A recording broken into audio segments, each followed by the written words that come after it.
Hello बच्चों, कैसे हैं आप सभी। उम्मीद करते हैं बहुत अच्छे होंगे।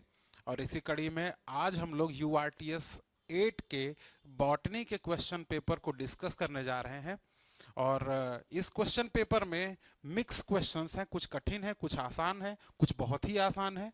और इस पेपर में कई ढेर सारे एग्जाम्पल्स भी हैं जो कि एनसीईआरटी के एग्जाम्पल्स हैं। उनको पढ़ के आपको थोड़ा सा और कॉन्फिडेंस आपका बिल्डअप होगा, क्योंकि आप कई एग्जाम्पल्स को 2-3 बार इसमें रिपीटिशन इनका देखने वाले हो अलग अलग तरीकों से। चलो शुरू करते हैं बच्चों। पहला क्वेश्चन देखते हैं। लिखा हुआ BOD is the measure of the presence of fill in the blanks in the waste water. देखो, वेस्ट वाटर वो वेस्ट वाटर होता है या वो वाटर होता है जो कि घरों से निकलता है, फैक्ट्री से निकलता है और दूसरी जगहों से निकलता है, जिसका इस्तेमाल लोग नहीं करते हैं, या जो कुछ इस्तेमाल करने के बाद जो बचा हुआ पानी है वो है। और वो जो वाटर है वो वेस्ट वाटर है। उसके जो BOD है, और BOD का मतलब होता है बायोलॉजिकल ऑक्सीजन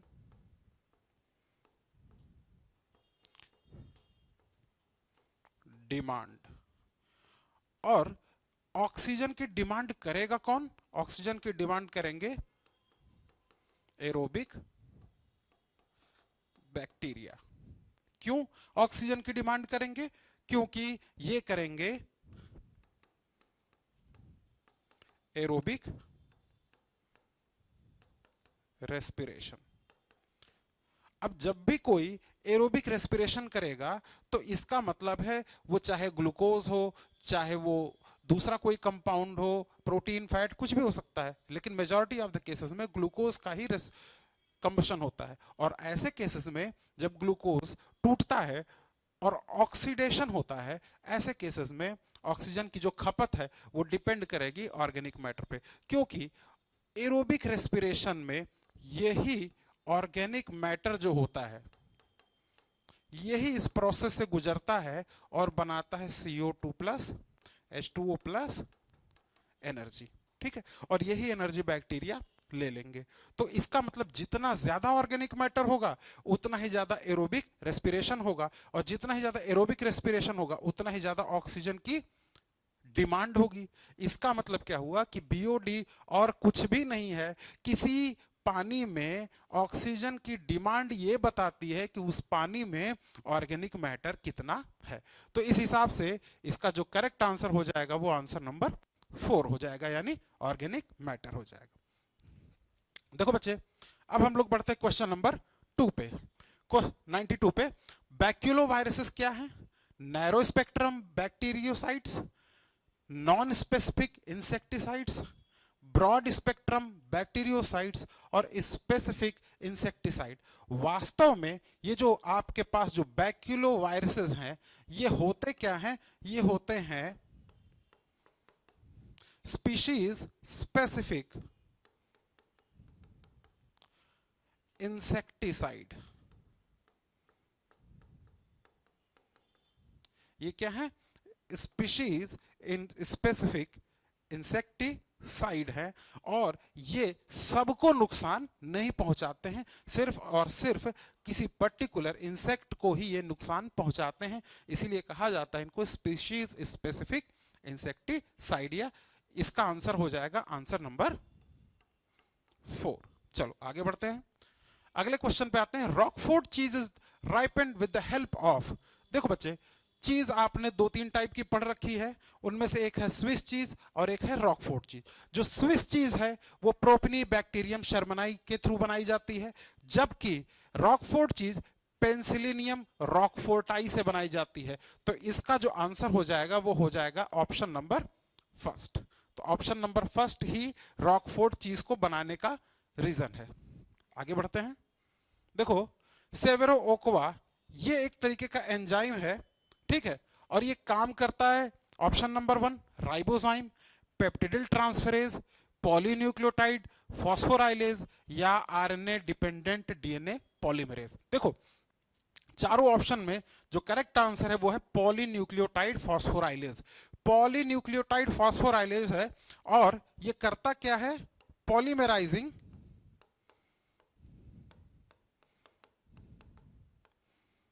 ठीक है। आरएनए, आरएनए मतलब राइबो न्यूक्लिक एसिड,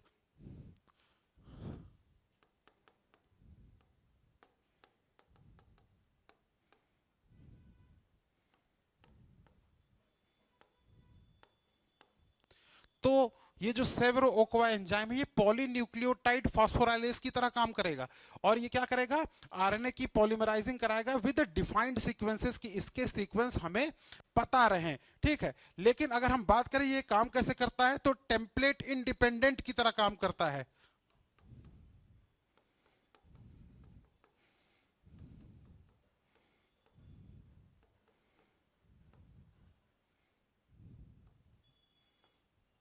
तो अगर हमसे कोई पूछे तो ये इसकी तरह काम करता है, और polymerising RNA with defined sequences की तरह काम करता है। इसका आंसर हो जाएगा बच्चों ऑप्शन नंबर 3। अगले क्वेश्चन पे पढ़ते हैं बच्चों। देखो, read the following statements with respect to the genetic code. अभी जो जेनेटिक कोड होता है आपको पता है ट्रिपलेट होता है, ठीक है। One codon codes for only one amino acid, इसके लिए एक पर्टिकुलर टर्म दिया जाता है। The codon, some amino acids are coded by more than one codon, इसके लिए भी एक पर्टिकुलर टर्म दिया जाता है। और the codon is read in mRNA in a continuous fashion without any punctuation. अब इसमें से हमको ये मिलाना है कि कौन सा ऑप्शन के तीनों हिस्से इसके करेक्ट हो जाएंगे। तो देखो बच्चों, जब भी एक कोडॉन सिर्फ एक एमिनो एसिड के लिए कोड करता है तब उसको हम लोग बोलते हैं बच्चों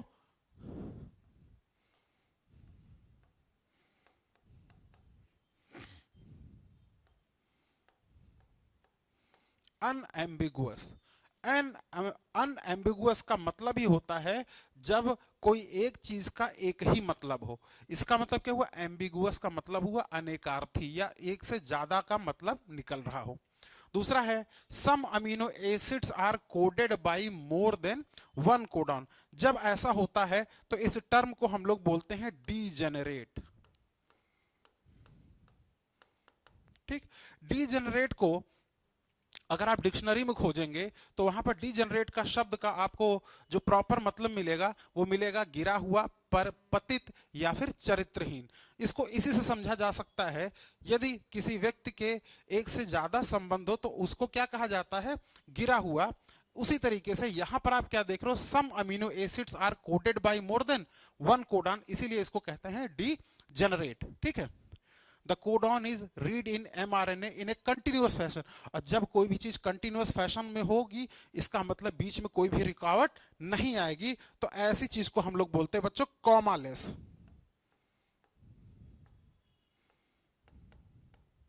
ठीक, तो यहां पर अगर हम देखें तो ऑप्शन नंबर 3 है जो कि पूरी तरीके से एकदम ठीक ठीक इन तीनों बातों को उसी सीक्वेंस में डिफाइन कर रहा है जिस सीक्वेंस में इनको दिया गया है। तो इसके लिए करेक्ट ऑप्शन हो जाएगा ऑप्शन नंबर 3। आगे बढ़ते हैं बच्चों। देखो, कह रहा है कि 2D structure of tRNA, 2D structure of tRNA is clover leaf like, inverted L shaped, J shaped या फिर वी शेप्ड होता है। तो इसका जो आंसर होगा वो क्या होगा, क्लोवर लीफ लाइक होता है, और वो कुछ इस तरीके से बनाया जाता है अगर आपको याद हो।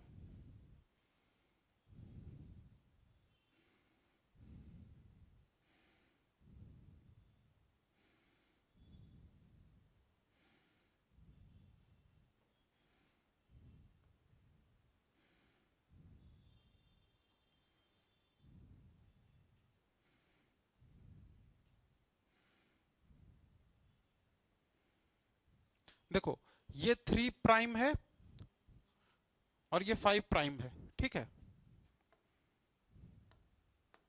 ठीक है, यहां पर इसको बोलते हैं DHU लूप, इसको बोलते हैं टी साई सी लूप, इसको बोलते हैं एंटी कोडॉन, और ये होगा वेरिएबल आर। ठीक, ये 5 डैश है और ये 3 डैश है। और आपकी जानकारी के लिए ये बता दूं कि ये जो 3 डैश वाला हिस्सा है यहीं पे लगते हैं अमीनो एसिड। ठीक है, तो इसका आंसर हो जाएगा ऑप्शन नंबर फर्स्ट, जिसको हम बोलते हैं क्लोवर लीफ मॉडल। अगले क्वेश्चन पे चलते हैं बच्चों। देखो कह रहा है a point mutation that changes a codon specifying an amino acid into stop codon. अब देखो स्टॉप कोडॉन आपको पता है 3 ही है, ठीक है।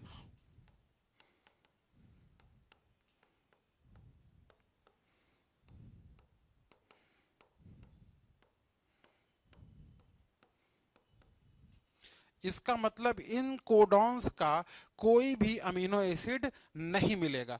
अब मान लो कि कोई एक कोडॉन रहा होगा यू ए यू, ठीक, ये कोई एक कोडॉन रहा होगा और इसमें एक पॉइंट म्यूटेशन हुआ होगा जिसकी वजह से इसका ये वाला हिस्सा चेंज होके यू ए में कन्वर्ट हो गया होगा।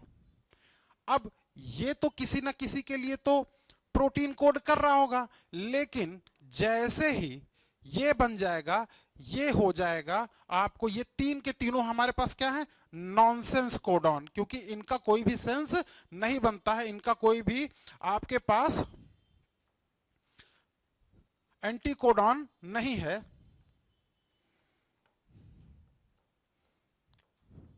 तो अब देखो क्या हो गया, एक पॉइंट म्यूटेशन, ऐसा पॉइंट म्यूटेशन जो कि किसी मीनिंगफुल कोडॉन को कन्वर्ट कर दे, बिना मीनिंग के, या स्टॉप कोडॉन में कन्वर्ट कर दे, इस टाइप के म्यूटेशन को बोलते हैं हम लोग नॉनसेंस म्यूटेशन। इसे हम लोग बोलते हैं नॉनसेंस म्यूटेशन। एक होता है सेम सेंस म्यूटेशन। अब पता लगा आपने कर दिया कोई भी यू यू यू, ठीक है, अब ये फिनाइल एलेनिन के लिए कोड करता है और आपने इसको चेंज कर दिया किसी दूसरे में, इसका मतलब भी फिनाइल एलेनिन था, अब जो नया बन के आया उसका भी मतलब फिनाइल एलेनिन है। तो ऐसे में यहां पर सेम सेंस बन रहा है, इसीलिए इसको बोलेंगे सेम सेंस। इसी तरीके से फ्रेम शिफ्ट में क्या होगा, या एडिशन होगा या डिलीशन होगा, जिससे पूरे के पूरे ट्रिपलेट कोडॉन का फ्रेम ही बदल जाएगा, रीडिंग पैटर्न ही बदल जाएगा, तो उसको हम लोग बोलते हैं फ्रेम शिफ्ट म्यूटेशन। और मिस सेंस का मतलब होता है जो सेंस ये कहना चाह रहा था वो सेंस अब नहीं रह गया है, इसीलिए उसको बोलते हैं हम लोग मिस सेंस म्यूटेशन। ठीक है, मिस सेंस म्यूटेशन मतलब इसका सेंस बदल जाए। इसका आंसर हो जाएगा फर्स्ट। चलो आगे बढ़ते हैं।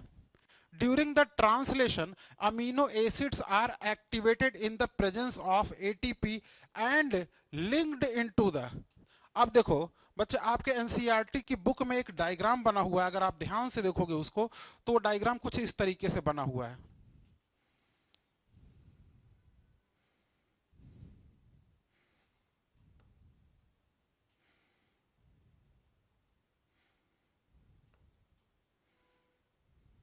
कुछ ऐसा डायग्राम बना हुआ है अगर आपको याद हो तो, और इसको हमने बोल दिया 3 डैश और इसको हमने बोल दिया 5 डैश। और आप अगर उस डायग्राम को बहुत ध्यान से देखोगे तो आपको इस 5 डैश वाले हिस्से पे ही आपको अमीनो एसिड लगा हुआ मिलेगा, अमीनो एसिड लगा हुआ मिलेगा। ये ट्रिप्टोफैन भी हो सकता है, मिथियोनिन भी हो सकता है, कुछ भी हो सकता है। ठीक है, तो यहां पर क्या है, during the translation amino acids are activated in the presence of ATP, ये बात सही है। और लिंक कहां जाके करते हैं, तो उसके किस हिस्से पे करते हैं, सॉरी थोड़ा सा गड़बड़ हो गया है, इसको ठीक करते हैं।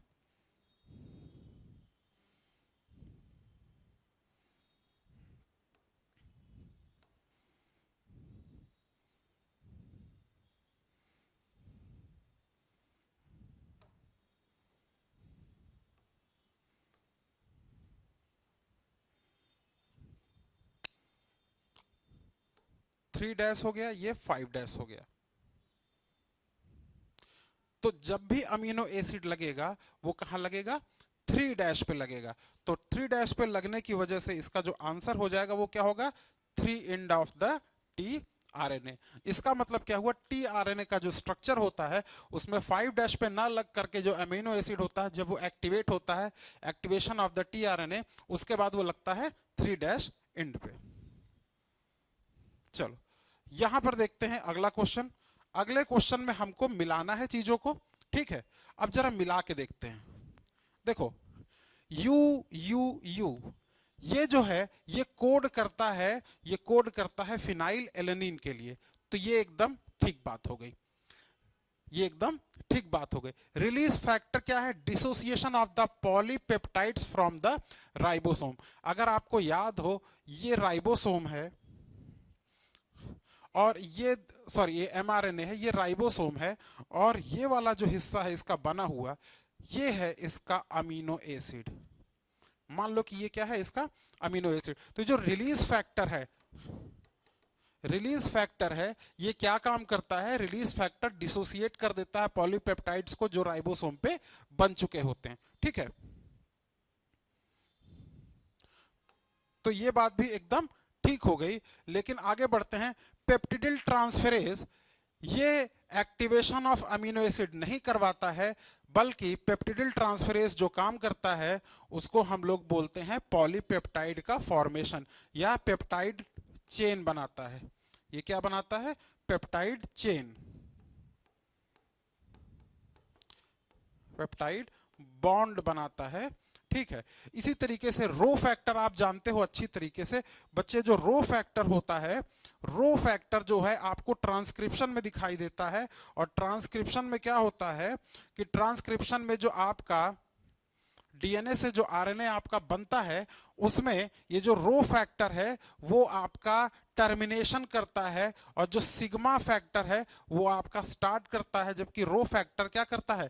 टर्मिनेशन करता है। जबकि यहां पर लिखा helps in the elongation of the polypeptide. तो इसमें से आपको दिखने लगे कि ए और बी आपके ठीक हैं, जो कि सही मिल रहे हैं, तो आंसर क्या हो जाएगा? आंसर हो जाएगा ऑप्शन नंबर 1, क्योंकि ए और बी अपनी बातें ठीक तरीके से मिला रहे हैं, जबकि सी और डी प्रॉपरली मैच नहीं कर रहे हैं। आगे बढ़ते हैं बच्चों।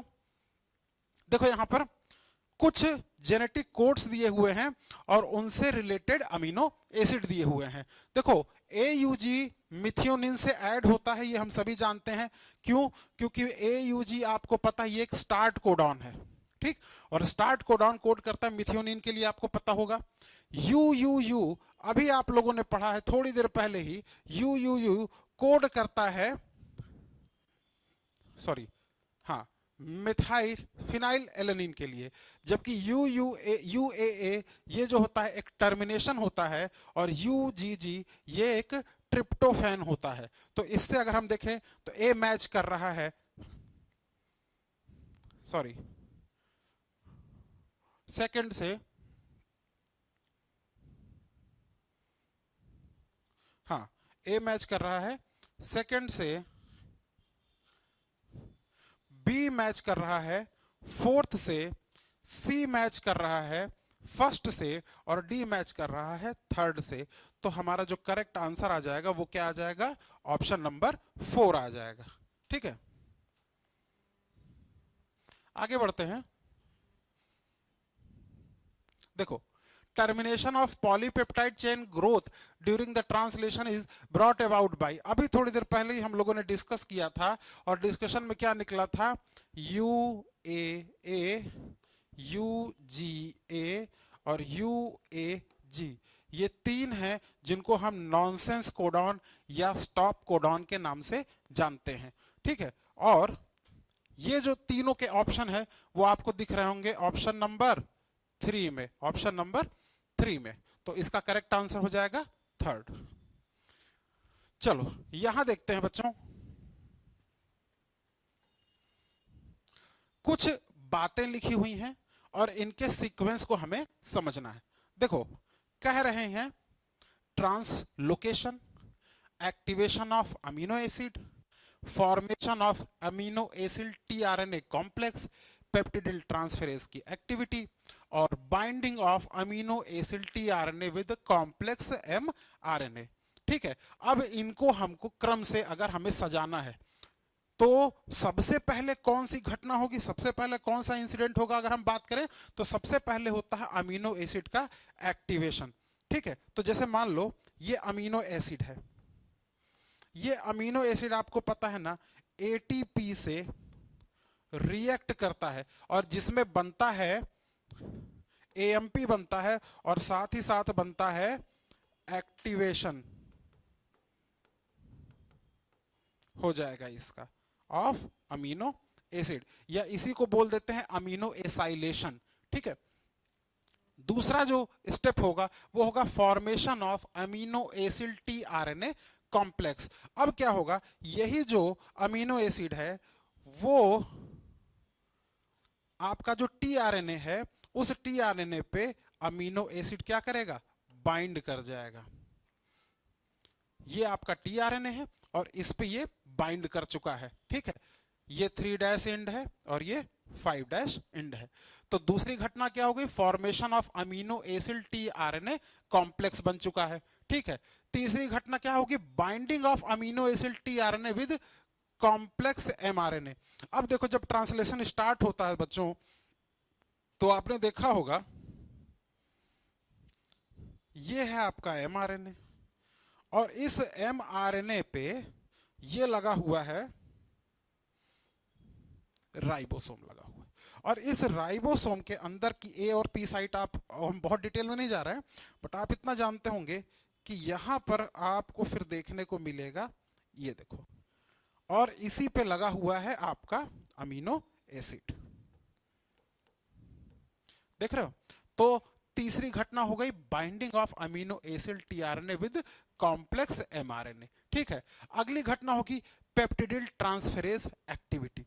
अब देखो क्या होगा, एक टीआरएनए विद अमीनो एसिड यहां लग चुका है, इसी के साथ दूसरा टीआरएनए इसके बगल में कहीं ना कहीं लगा होगा इस तरीके से।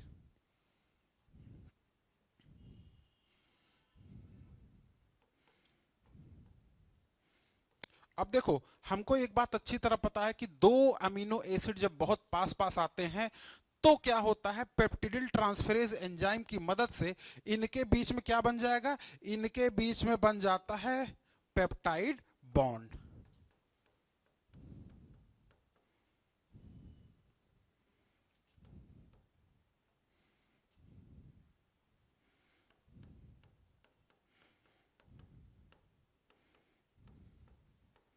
ठीक है, और उसके बाद आती है डी के बाद जो घटना आती है सबसे लास्ट वाली, ट्रांसलोकेशन।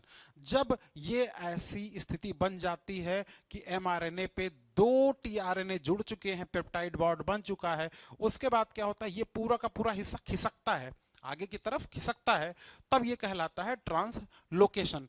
तो ये जो घटनाएं आपने देखी, इनमें आप ये आराम से डिसाइड कर पा रहे हो कि सबसे पहले जो घटना हुई, सबसे पहले जो इंसिडेंट हुआ वो हुआ एक्टिवेशन ऑफ अमीनो एसिड, दूसरा हुआ फॉर्मेशन, तीसरा हुआ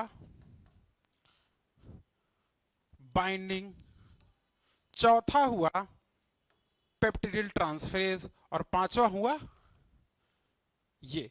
और इन चारों में आपने जब निकाला इसका कंक्लूजन तो आपने पाया कि ऑप्शन नंबर 1 ठीक है। देखो बहुत आराम से चलना है, कहीं पे कोई दिक्कत नहीं है। अगला क्वेश्चन देखो जरा ध्यान से, ये वाला जो डायग्राम है आपने इसको एनसीईआरटी बुक में बहुत ध्यान से देखा होगा। अब देखो कह रहा है which with respect to given figure which of the following statement is incorrect. चलो चर्चा करते हैं इसकी।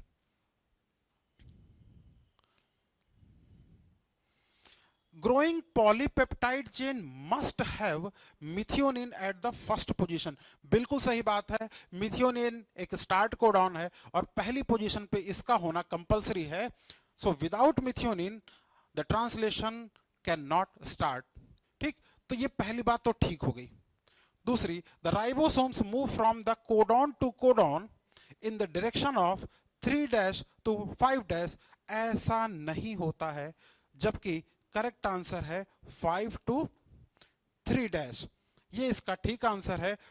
ठीक है, present of the present of the peptidyl transferase would enhance the rate of peptide bond formation।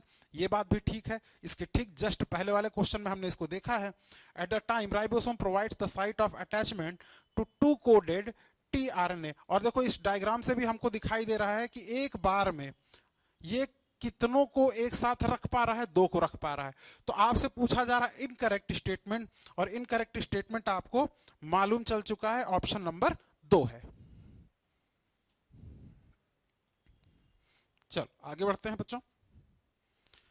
ये क्वेश्चन देखना, in E coli the predominant site for the control of gene expression. देखो बच्चे, जीन एक्सप्रेशन एंड रेगुलेशन इसको कई level पे control किया जाता है, लेकिन खास करके जो बैक्टीरिया होता है, अगर आप डीएनए से एमआरएनए बनाते हो तो इस प्रोसेस को आप क्या बोलते हो? इस प्रोसेस को आप लोग बोलते हो ट्रांसक्रिप्शन।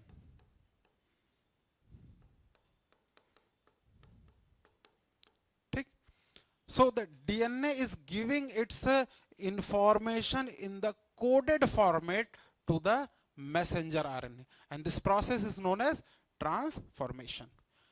अब ये जो एमआरएनए है, इसने इस इंफॉर्मेशन को इससे बनाया प्रोटीन या पॉलीपेप्टाइड, और इस प्रोसेस को कहा गया ट्रांसलेशन। इसे कहा गया ट्रांसलेशन। ठीक है, इन द ई कोलाई, अगर ई कोलाई के केस की बात करें तो ज्यादातर केसेस में आप पाओगे कि ट्रांसक्रिप्शन लेवल पे ही इसको रोका जाता है। अधिकतर जो दवाएं बनती हैं वो यही बनती हैं। तो इसका जो आंसर हो जाएगा बच्चे, इसका आंसर हो जाएगा ट्रांसक्रिप्शनल लेवल पे, ट्रांसक्रिप्शनल लेवल पे। तो ऑप्शन नंबर हो जाएगा आपका 3, ऑप्शन नंबर 3 ये करेक्ट आंसर हो जाएगा। आगे आओ, देखो यहां bacteria which converts milk into curd, बहुत आसान क्वेश्चन है, मैंने पहले भी कहा था, इसमें एग्जांपल आपको भर भर के मिलेगा। ठीक है, तो मिल्क से अगर आप कर्ड बना रहे हो, ठीक है, ये जो प्रोसेस होती है, इसमें होता क्या है कि जो आपका लैक्टोबैसिलस है वो फर्मेंटेशन करता है, फर्मेंटेशन से बनाता है लैक्टिक एसिड, और लैक्टिक एसिड की वजह से दूध का हो जाता है कोआगुलेशन, और इसकी प्रोटीन अलग होने लगती है, और ये जो काम है वो करता है लैक्टोबैसिलस।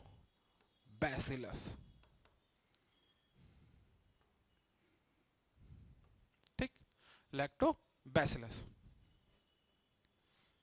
चलो अगले क्वेश्चन पे आते हैं। देखो कह रहा है beta galactosidase is synthesised by E coli to catalyse the hydrolysis of A into B and सी।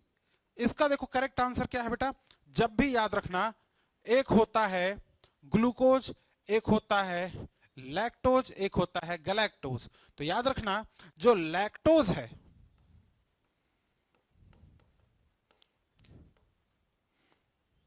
ये सुक्रोज की तरह क्या है, ये सुक्रोज की तरह 2 शुगर से मिलकर बना होता है, और ये बना होता है आपका गैलेक्टोज प्लस ग्लूकोज से। और जब भी बीटा गैलेक्टोसाइडेज रिएक्ट करता है या एक्ट करता है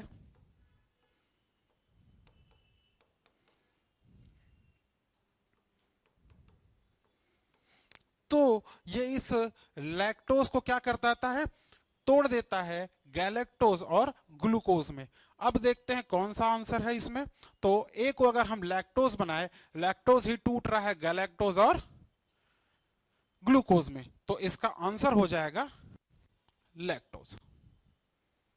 बहुत आसान था। आगे बढ़ते हैं बच्चों, ध्यान दो, अगला क्वेश्चन है 107 number. In lac operon product of regulator gene binds to.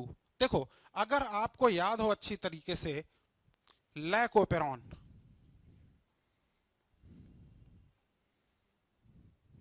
अगर आपको लैकोपेरॉन याद है,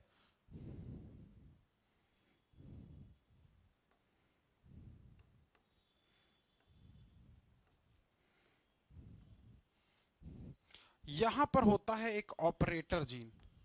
ठीक, ऑपरेटर जीन जो होता है उसके पहले होता है प्रमोटर, और प्रमोटर के पहले होता है कि इंड्यूसर। ठीक, अब देखो क्या होता है, ये पूरा का पूरा जो लैक ओपेरॉन है, इसमें ये जो इंड्यूसन है ये बनाता है रिप्रेसर आरएनए।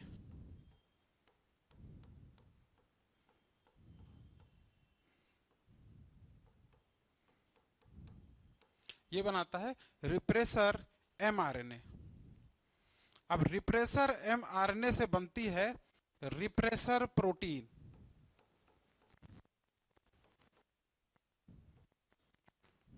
या एक्टिव रिप्रेसर इसको बोलते हैं। और यही रिप्रेसर जाकर के बाइंड हो जाता है ऑपरेटर पे। यही रिप्रेसर जाकर के बाइंड हो जाता है ऑपरेटर पे। तो आंसर हमको क्या मिल जाएगा? आंसर हमको मिल जाएगा ऑपरेटर जीन। इसका मतलब क्या हुआ कि ऑपरेटर कह रहा है in lac operon product of regulator gene, अब बाइंड किससे करेगा? ऑपरेटर से करेगा। अब यहीं पे अगर इस रिप्रेसर को रोक दिया जाए या इस रिप्रेसर से कोई और बाइंड कर जाए तो ये रिप्रेसर फिर ऑपरेटर से बाइंड नहीं कर पाएगा। और ऐसी सिचुएशन में लैक ओपेरॉन में ये जो ऑपरेटर जीन है जेड, वाई और ए को एक्टिवेट करना स्टार्ट कर देगा। ठीक है, तो option number 2 is the correct answer. आगे बढ़ते हैं बच्चों, ह्यूमन जीनोम प्रोजेक्ट। ठीक है, घिसा पिटा क्वेश्चन है। ह्यूमन जीनोम प्रोजेक्ट स्टार्ट हुआ था 1990 में और 2003 में ये बन के कंप्लीट हुआ था। Answer number, option number 1 will be the correct answer.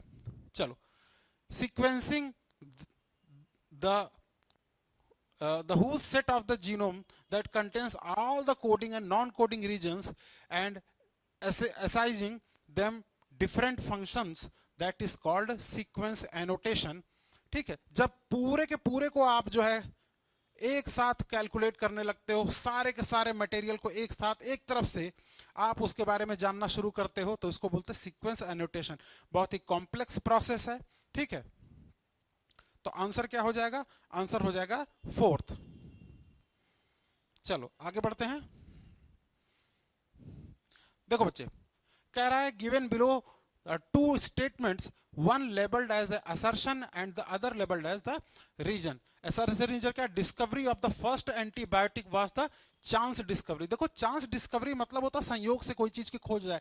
काम कुछ और कर रहे थे और डिस्कवरी किसी और चीज की हो जाए। तो देखो, जब इस एंटीबायोटिक की खोज हो रही थी तो एक ये घटना बड़ी मशहूर है कि एक प्लेट में उग रहा था फंजाई, ठीक, और दूसरे प्लेट में उग रहा था या ग्रो कर रहा था बैक्टीरिया। ठीक, अब क्या हुआ कि जो लैब में जो ये प्लेट्स अलग अलग रखी हुई थी, इसमें क्या होता है, गलती से इस फंजाई वाली प्लेट से बैक्टीरिया वाली प्लेट को ढक दिया जाता है। जब ऐसा कर दिया गया तब देखो क्या हुआ, तब ये हुआ होगा कि ये जो बैक्टीरिया वाली प्लेट है इसमें रही होंगी बैक्टीरिया की कॉलोनीज रही होंगी, है ना, बैक्टीरिया की कॉलोनीज रही होंगी, और इसको ढक दिया गया गलती से फंजाई की प्लेट से। अब क्या हुआ होगा, ये तो है फंजाई, अब यहाँ पे फंजाई की कुछ ड्रॉपलेट्स गिरी। जब फंजाई की कुछ ड्रॉपलेट्स गिरी तो जहां जहां फंजाई की ड्रॉपलेट्स गिरी वहां वहां पे बैक्टीरिया की कॉलोनी ही साफ हो गई। इससे साबित क्या हुआ, इससे साबित ये हुआ कि जरूर फंजाई कुछ ना कुछ ऐसे सब्सटेंसेस रिलीज कर रहा होगा कि वो सब्सटेंसेस बैक्टीरिया की ग्रोथ को क्या कर रहे हैं, रोक रहे हैं। So there are some substances which are inhibiting the growth of bacteria, और यहीं से खोज हुई एंटीबायोटिक की। ठीक है, दूसरा क्या है, penicillin was the first antibiotic, ये बात भी एकदम सही है। लेकिन असर्शन रीजन के क्वेश्चन में हमें ध्यान रखना पड़ेगा कि क्या जो रीजन है वो असर्शन का करेक्ट एक्सप्लेनेशन है या नहीं है। और इस केस में दोनों बातें सही हैं, लेकिन दोनों का एक दूसरे के एक्सप्लेनेशन से कोई तर्क नहीं है। तो हम लोग यहां पर देखेंगे इसका आंसर जो हो जाएगा वो क्या हो जाएगा, सेकंड हो जाएगा। मतलब दोनों सही हैं लेकिन एक्सप्लेनेशन पूरी तरह ठीक नहीं है। आगे बढ़ते हैं बच्चों, सैटेलाइट डीएनए की बात करते हैं।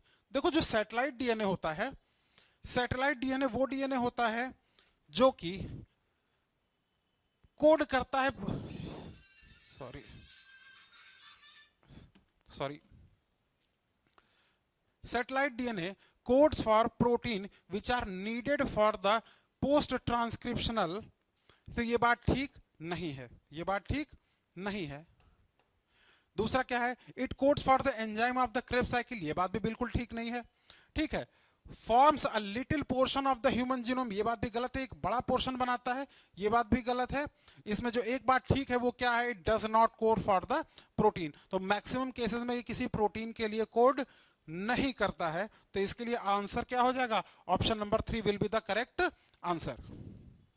चलिए आगे बढ़ते हैं। Select the incorrect statement with respect to the principle of polymorphism in the DNA sequence. अब देखिए हम बात करते हैं इसकी डीएनए सीक्वेंस की। तो देखो क्या, become a very useful identical tool for the forensic applications. ठीक है, ये बात तो ठीक है, पॉलीमॉर्फिज्म हम करते हैं और पॉलीमॉर्फिज्म से हमको फायदा मिलता है। ठीक है, कह रहा है, अच्छा इनकरेक्ट पूछ रहा है, अब कह रहा है it is not inheritable from the parents to children, ये बात गलत है, ये इनहेरिट करता है। दूसरा क्या है, is the basis of the genetic mapping of the human genome, ये बात भी बिल्कुल ठीक है, पॉलीमॉर्फिज्म से ही हमने जेनेटिक मैपिंग को आगे बढ़ाया है। बिकम बेसिस ऑफ द,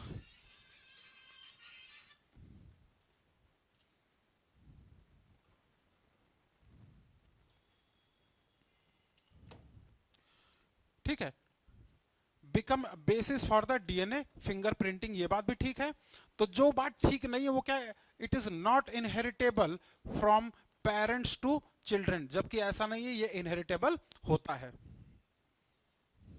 चलो आगे बढ़ते हैं। VNTR क्या है, वेरिएबल नंबर टेंडम रिपीट्स। देखो वेरिएबल नंबर टेंडम रिपीट्स जो होते हैं, इनके बारे में क्या क्या बातें सही है, क्या क्या बातें गलत है, और इसको चेक करते हैं। तो देखो VNTR में कह रहा है कि coding sequences of the DNA, तो VNTR जो है कोडिंग सीक्वेंस नहीं होते हैं, ये नॉन कोडिंग होते हैं, किसी प्रोटीन को नहीं बनाते हैं। Extensively used in the DNA finger, ये बात एकदम सही है। सैटेलाइट डीएनए, VNTR में सैटेलाइट डीएनए से ही VNTR बनाए जाते हैं या समझे जाते हैं। तो बी और सी एकदम करेक्ट है, तो करेक्ट आंसर क्या हो गया, सेकंड। कोडिंग सीक्वेंस नहीं होता है, कोडिंग सीक्वेंस नहीं होता है, ये डीएनए फिंगरप्रिंटिंग में इस्तेमाल किया जाता है। और कैसा सीक्वेंस होता है, ये नॉन कोडिंग होता है। ठीक है, चलो आगे बढ़ते हैं बच्चों। देखो अगले में क्या कह रहा है, which of the following step is incorrect with respect to the DNA fingerprinting की बात कर रहे हैं। आइसोलेशन ऑफ द डीएनए, बिल्कुल सबसे पहले जो डिजायर्ड जीन है उसका आइसोलेशन किया जाता है। दूसरा है separation of the DNA fragments by the electrophoresis, बिल्कुल सही बात है, इलेक्ट्रोफोरेसिस करते हैं तो जो हल्के डीएनए छोटे डीएनए होते हैं वो बहुत आगे निकल जाते हैं, भारी डीएनए पास में रह जाते हैं। Hybridisation using labelled VNTR probe, ये भी ठीक है बात। Detection of the hybridised DNA fragments by the ultra centrifugation, सिर्फ और सिर्फ जो गलती आ रही है वो कहाँ आ रही है, वो यहाँ आ रही है। इसमें अल्ट्रा सेंट्रीफ्यूगेशन की तरह इस्तेमाल इसको नहीं किया जाता है, इसमें इस्तेमाल करते हैं हम ऑटो रेडियोग्राफी, ये इस्तेमाल किया जाता है। और सवाल में पूछ कह रहा है कि इनकरेक्ट बताना है, तो ऑप्शन नंबर 4 हो जाएगा। चलो आगे बढ़ते हैं। लार्ज होल्ड चीज राइपेंड बाई, देखो एक होता है लार्ज होल्ड चीज जिसको आप बोलते हैं स्विस चीज। तो जो स्विस चीज होती है,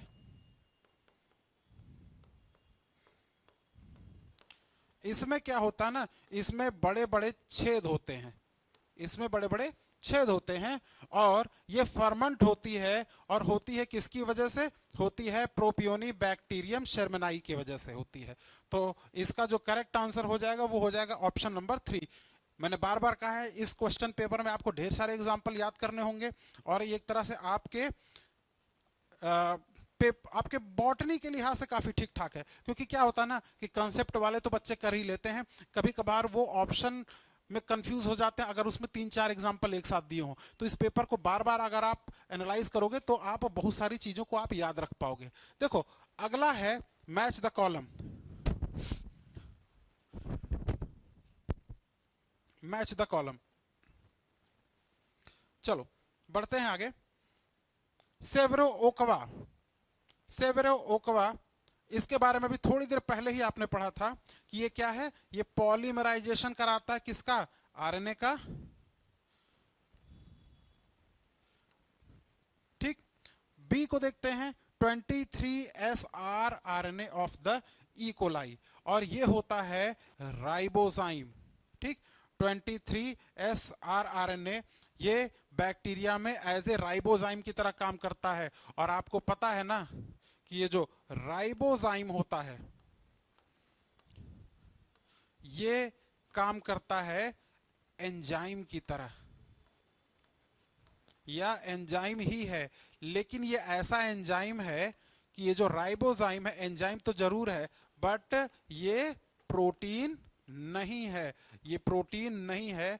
ठीक है, all enzymes are protein except ribozyme, और यहां पर राइबोजाइम क्या है, 23SR आरएनए है।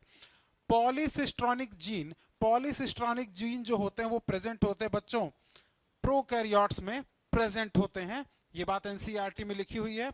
सिग्मा फैक्टर क्या होगा, सिग्मा फैक्टर होगा इनिशिएशन ऑफ द ट्रांसक्रिप्शन। आपको अच्छी तरह पता होगा कि जब भी आप डीएनए से ट्रांसक्रिप्शन करवाते हो तो जो स्टार्टिंग पॉइंट होता है वहां पे जुड़ता है सिग्मा फैक्टर, और जो खत्म होता है वहां पे जुड़ता है रो फैक्टर, जुड़ता है आरएनए पॉलीमरेज के साथ साथ। ठीक है, तो अगर हम इस लिहाज से देखें तो answer number 1 will be the correct answer. देखिए अब ये जो अगला क्वेश्चन है इसमें भी हमने बोला है ना, बहुत सारे एग्जांपल आपको याद करने हैं। लेडी बर्ड, लेडी बर्ड का सीधा संबंध है एफिड्स के साथ है, बायो कंट्रोल एजेंट के रूप में इनको जाना जाता है बच्चों। ठीक है, माइकोराइजा, माइकोराइजा का जो इस्तेमाल है बच्चों, माइकोराइजा का जो इस्तेमाल है वो करते हैं हम लोग ग्लोमस के केस में, या ग्लोमस से रिलेटेड है ये चीज।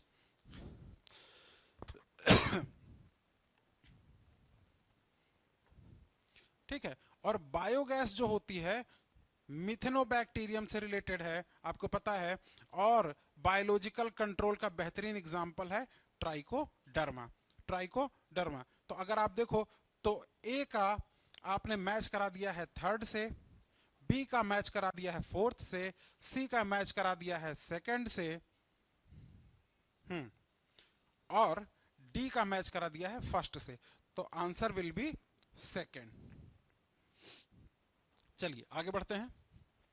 In the following question statement one is followed by statement second and it has the following 4 choices out of which only one is correct। अब देखो स्टेटमेंट 1 कह रहा है untranslated regions of mRNA are required for the efficient translation process. बिल्कुल सही बात है, NCERT की लाइन है कि अनट्रांसलेटेड रीजन भी बहुत इंपॉर्टेंट है, क्योंकि वहीं से आपको पता ये चलना है कि कहां से एक जीन शुरू होगा और कहां पे दूसरा जीन जाके खत्म होगा। ठीक है, दूसरा स्टेटमेंट देख रहे हैं UTRs are the present between the start codon and stop codon. ये बात देखो बेटा गलत है, एक बार में देखोगे तो आपको लगेगा कि ये बात एकदम ठीक है, लेकिन अगर आप ध्यान से देखो तो ये बात गलत है। इसलिए गलत है क्योंकि अगर आप यहां पे देखोगे तो स्टार्ट कोडॉन यहां रहेगा और यहां पे क्या रहेगा, स्टॉप कोडॉन। स्टार्ट कोडॉन से स्टॉप कोडॉन के बीच में जो कुछ भी होता है वो अनट्रांसलेटेड रीजन तो नहीं होता, बल्कि इसका तो ट्रांसलेशन होता है, इसका तो ट्रांसलेशन होता है। हाँ, ये कह सकते हैं कि अनट्रांसलेटेड रीजन है क्या, ये जो स्टॉप कोडॉन है एक जीन का या एक सीक्वेंस का, और दूसरे का स्टार्ट कोडॉन है दूसरे वाले जीन का, उसके बीच में अगर हम बात करें तो वो यूटीआर माना जा सकता है। ठीक है, तो यहां पर सिर्फ और सिर्फ स्टेटमेंट नंबर 1 तो ठीक है, 2 जो है वो ठीक नहीं है। चलो बच्चों आगे बढ़ते हैं अगले क्वेश्चन पे। देखो कह रहा है what is the role of RNA polymerase third in the process of transcription of the eukaryotes. तो देखो आरएनए 3 तरीके के होते हैं, आपको पता है ना, RNA polymerase first, RNA polymerase second, RNA polymerase third. ठीक, अब देखो ध्यान से, ये जो आरएनए पॉलीमरेज फर्स्ट है ये आरएनए तो बनाएगा, लेकिन कौन सा आरएनए बनाता है, ये बनाता है 28S, सुना होगा आप लोगों ने, 18S और 5.8S। ये 3 टाइप के आरएनए की जो सिंथेसिस है वो आरएनए पॉलीमरेज फर्स्ट करता है, जबकि ये वाला प्रिकर्सर है किसका, mRNA का। और क्या काम करता है, साथ ही साथ ये hnRNA इसको बनाता है। और अब हम बात करते हैं आरएनए पॉलीमरेज थर्ड की। तो ये देखो क्या क्या बनाता है, ये बनाता है आपका टीआरएनए,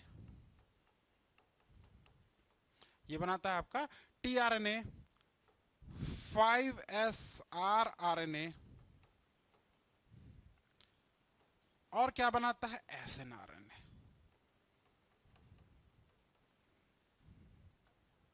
तो यहां पर तीनों आरएनए को हम लोगों ने, आरएनए पॉलीमरेज के तीनों के टाइप को हम लोगों ने डिस्कस कर लिया है। तो आंसर अब आपको पता लग चुका होगा कि जो आंसर है वो क्या हो जाएगा, फर्स्ट ऑप्शन हो जाएगा। ठीक है, ये बनाएगा आरएनए पॉलीमरेज फर्स्ट बनाएगा। चलो आगे बढ़ते हैं बच्चे। लाइकोपेरॉन इन ई कोलाई क्या क्या है, lac operon in E coli is repressible, consist of 5 structural genes, switch on in the presence of glucose, remains switched off in the absence of inducer। अभी थोड़ी देर पहले हम लोगों ने डिस्कशन किया था, फिर से एक बार उसी को हम लोग फिर से बनाने जा रहे हैं बच्चों, ध्यान से देखिएगा।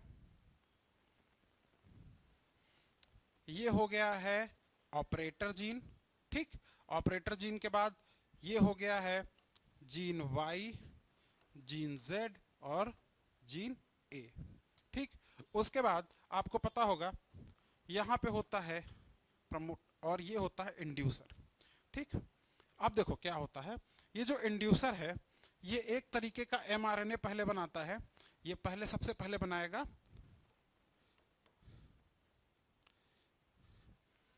mRNA, और इस इंड्यूसर के mRNA से बनती है एक टाइप की प्रोटीन, सॉरी एक टाइप की प्रोटीन बनती है जिसको इसको बोलते हैं रिप्रेसर प्रोटीन।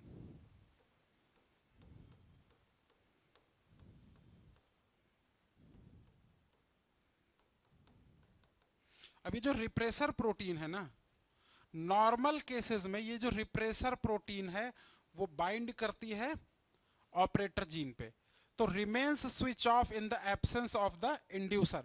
अब देखो जैसे ही इंड्यूसर आएगा, जैसे ही इंड्यूसर आएगा, इंड्यूसर ऐड हो जाएगा किस पे, रिप्रेसर पे।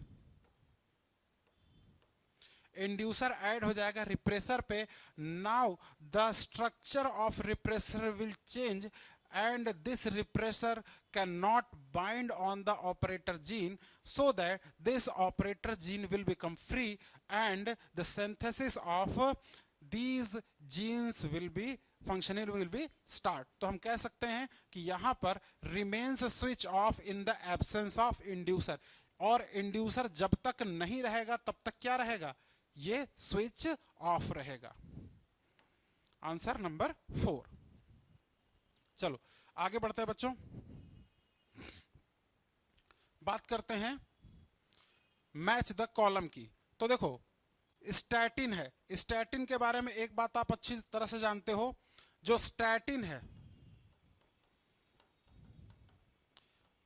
ये कोलेस्ट्रॉल को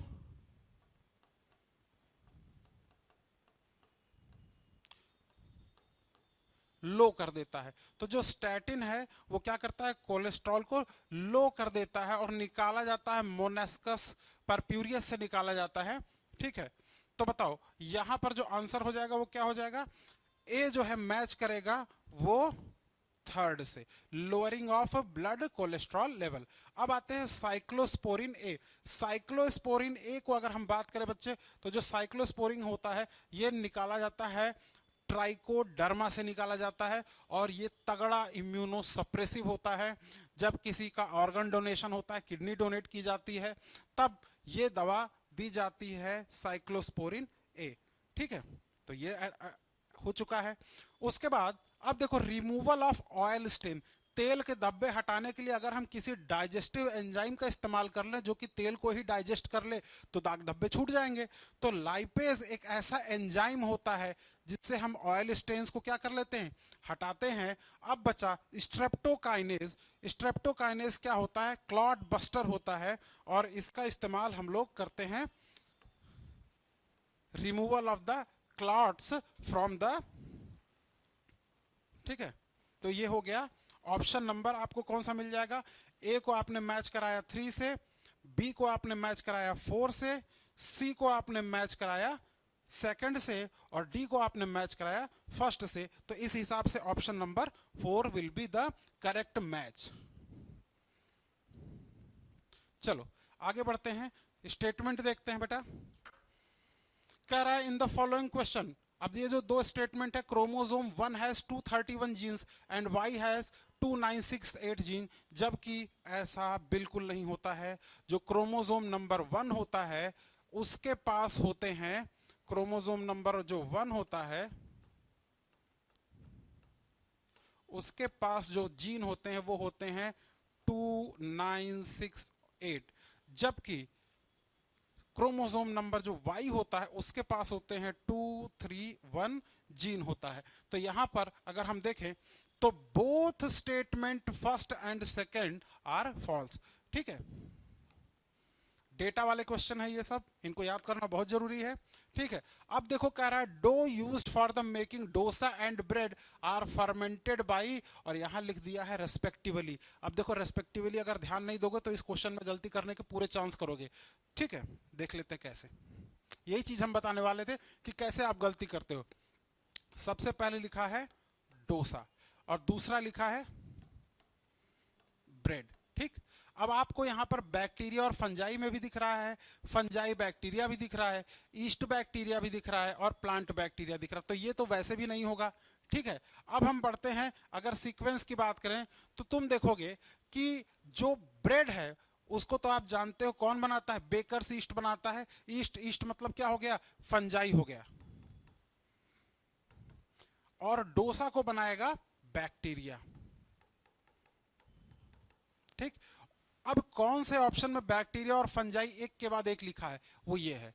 लेकिन यहां पर देखो तुम ईस्ट और बैक्टीरिया लिखा है, लेकिन जब रेस्पेक्टिवली बोल दिया है तो ये ऑप्शन क्या हो जाएगा, गलत हो जाएगा।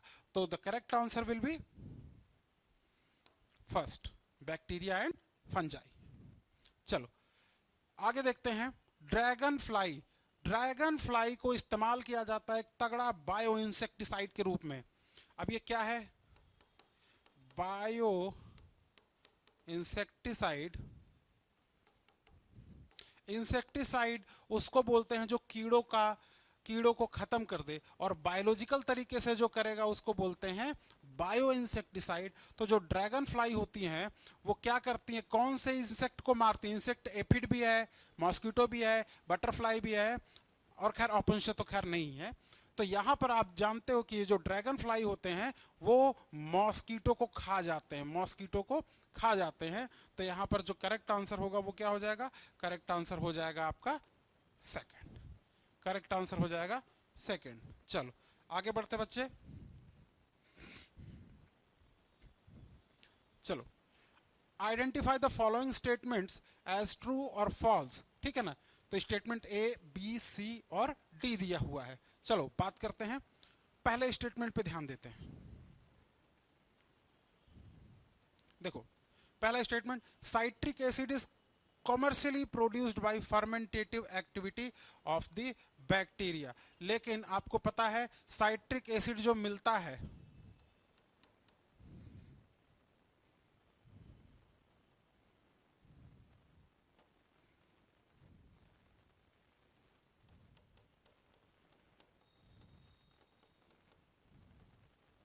ये मिलता है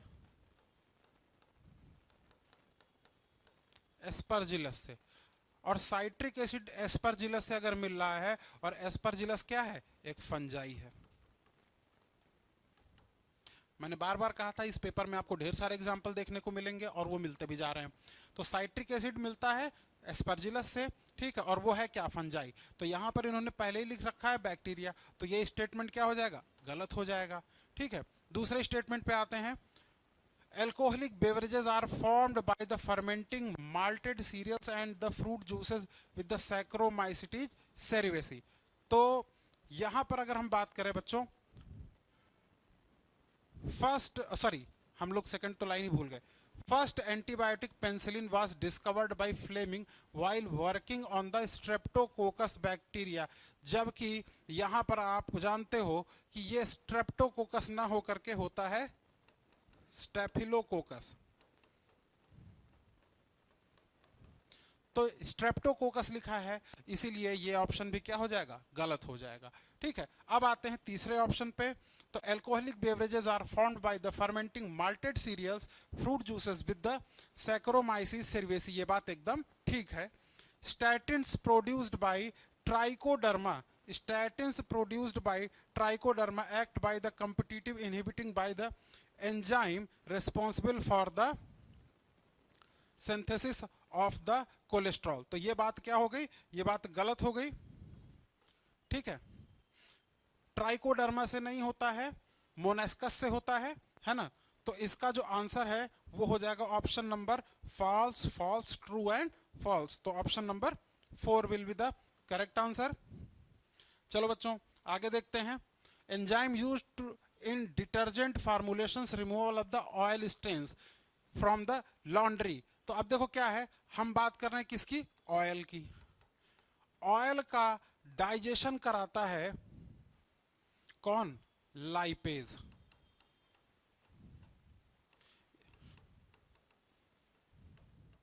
तो अगर किसी कपड़े में तेल के दाग हों, वो नहीं छूट रहे हों, और अगर हमने उसमें हल्का सा लाइपेज लगा दिया, तो ये क्या हो जाएगा, जो ऑयल है ये क्या हो जाएगा, डाइजेस्ट हो जाएगा। और डाइजेस्ट, कोई भी चीज जब डाइजेस्ट होती है तो क्या होती है, अपने से छोटे पार्ट में टूट जाती है।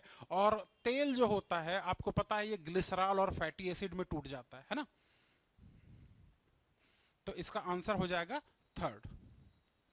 चलो आगे बढ़ते हैं बच्चों। देखो, penicillin used in world war first, ये बात गलत है, वर्ल्ड वॉर सेकेंड में इस्तेमाल की गई थी। एस्परजिलस जो है वो ब्यूटायरिक एसिड लाती है, ये बात भी गलत है, ठीक है। ब्यूटायरिक एसिड लाता है कौन, क्लॉस्ट्रीडियम लाता है, क्लॉस्ट्रीडियम बोटुलिनम। और स्टेफिलोकोकस जो होता है वो क्लॉट बस्टर होता है, नहीं बल्कि होता क्या है, स्ट्रेप्टोकोकस होता है।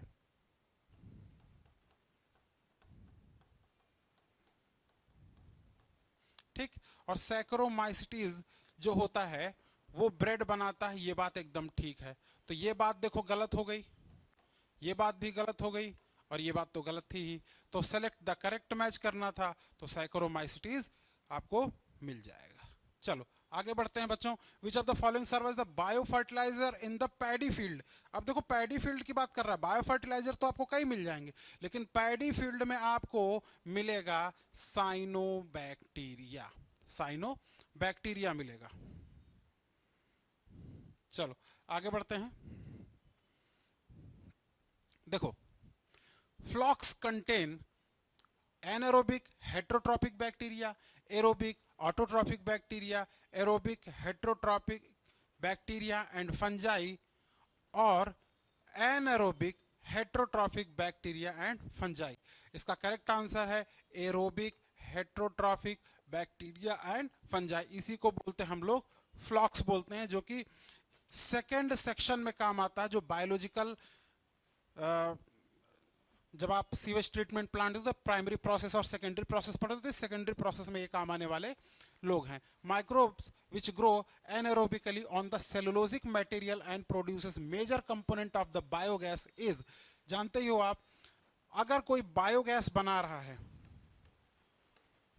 और आपको पता है बायोगैस मतलब मीथेन, मीथेन को बनाने वाले क्या कहलाएंगे, Methanobacterium. Option number 1 will be the correct option. ठीक, आओ यहां पर अगले क्वेश्चन में देखो, कह रहा है biogas is the mixture of. देखो बायोगैस जो होता है वो मीथेन कार्बन डाइऑक्साइड और हाइड्रोजन का मिक्सचर होती है, जिसमें ये काफी ज्यादा मात्रा में होता है, उसके बाद ये फिर ये होता है। ठीक है, तो ऑप्शन नंबर 3 ठीक रहेगा। चलो अब बात करते हैं केवीआईसी। ठीक है, केवीआईसी का फुल फॉर्म पूछ रहा है। केवीआईसी का जो फुल फॉर्म होता है वो होता है khadi and village industries commission. ठीक है, तो option number 3 will be the correct answer. देखो बार बार हम बता रहे हैं ना कि ये बहुत सारी चीजें आपको याद करने के पॉइंट ऑफ व्यू से इंपॉर्टेंट है। देखो बच्चे, ये फिगर दिया गया है, ये फिगर है बायोगैस प्लांट का फिगर है, और इसमें इन्होंने ऑप्शन दिया हुआ है कि कौन कौन से क्या क्या चीजें हैं। देखो यहां पर ए, बी और सी है। ध्यान देना बेटा, ये जो बी है वो डाइजेस्टर है, सॉरी ये है डाइजेस्टर, ठीक, और जो सी है उसको हम लोग बोलते हैं स्लज। और जो गैस इकट्ठा हो रही है वो कहां हो रही है? बी वाले पोर्शन में हो रही है, बी वाले पोर्शन में हो रही ना। चलो देखो, डाइजेस्टर को हमने बोल दिया ए हो गया डाइजेस्टर, ठीक। उसके बाद बी को हमने बोल दिया मीथेन प्लस कार्बन डाइऑक्साइड, क्योंकि यहीं पे इकट्ठा हो रही है CH4। और जो सी हो गया वो क्या हो गया? स्लज हो गया। तो option number 2 will be the correct answer. अब आते हैं, vinegar is prepared from the alcohol with the help of. अब देखो, इसको कई बार आप कंफ्यूज करते हो। इसका आंसर है एसिटोबैक्टर। एसिडोबैक्टर से याद रखना एसिटिक एसिड, ऐसे याद रखोगे तो आपको भूलेगा नहीं। ठीक है, जो विनेगर है इसी को तो आप बोलते हो ना, ये है विनेगर आपका।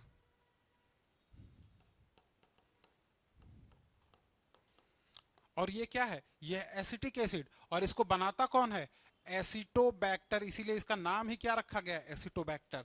ठीक है, तो second option will be the correct. चलो लास्ट क्वेश्चन पे आते हैं बच्चों। देखो लास्ट क्वेश्चन क्या कर रहा है, लास्ट क्वेश्चन में कई चीजों का इस्तेमाल होने वाला है। देखो ध्यान से, पहला कह रहा है beads on the string structure. तो आपको पता होगा कि जब भी आप डीएनए का न्यूक्लियोसोम मॉडल पढ़ रहे थे तो इस तरीके से हिस्टोन प्रोटीन के साथ आपको न्यूक्लियोसोम मॉडल पढ़ाया गया रहा होगा, और ऐसा लग रहा है ना कि जैसे मोती पिरोया गया हो। इसको बोलते हैं beads on the string structure. तो जो beads on the string structure है, ये है क्या? दरअसल ये है न्यूक्लियोसोम इन क्रोमैटिन। तो ये हो जाएगा न्यूक्लियोसोम इन क्रोमैटिन। तो यही कहलाता है न्यूक्लियोसोम मॉडल कहलाता है। तो बीड्स ऑन द स्ट्रिंग हो जाएगा nucleosome in the chromatin. B option में देखो मिथाइल 5 मिथाइल यूरेसिल। अब देखो पहले अगर हम यूरेसिल का स्ट्रक्चर बना लें, पहले हम लोग अगर यूरेसिल का स्ट्रक्चर बना लेते तो आओ पहले यूरेसिल का स्ट्रक्चर बनाते हैं।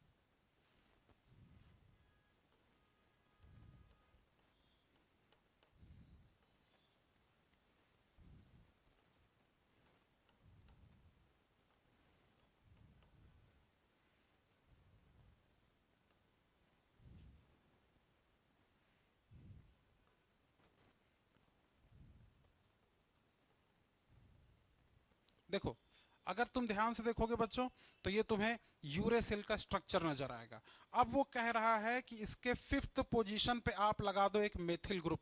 जैसे ही आप इसके 5th पोजीशन पे मेथिल ग्रुप लगाओगे, है ना,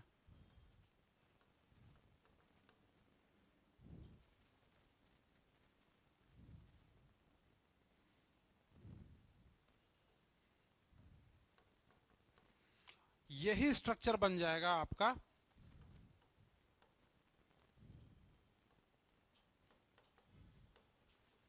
थायमीन। तो 5 मिथाइल यूरेसिल और कुछ भी नहीं है, वो है क्या? वो है थायमीन है। ठीक है, अब देखो अगला कह रहा है DNA is wrapped around octamer. आपको पता है कि अगर हम डीएनए का ये स्ट्रक्चर बनाए बच्चों, मान लो कि ये डीएनए है,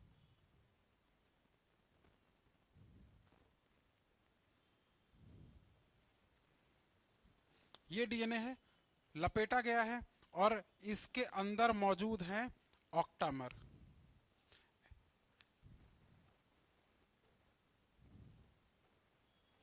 ठीक, और इस पूरे हिस्से को हम जिस नाम से जानते हैं वो नाम क्या है? उस नाम को ही हम लोग बोलते हैं बच्चों न्यूक्लियोसोम मॉडल। इसी को बोलते हैं न्यूक्लियोसोम मॉडल। इसमें आपको H1A, H2B, H3 और H4 नाम के कुछ हिस्टोन्स मिलते हैं जिनको कवर किया जाता है, जिनको लपेटा गया है। डीएनए है, आपको पता है फॉस्फेट की वजह से नेगेटिव चार्ज होता है, एसिडिक होता है, और इसके अंदर बेसिक प्रोटीन होती हैं जो इसके ऊपर 2 या 2.25 चक्कर आपस में लिपटी रहती हैं।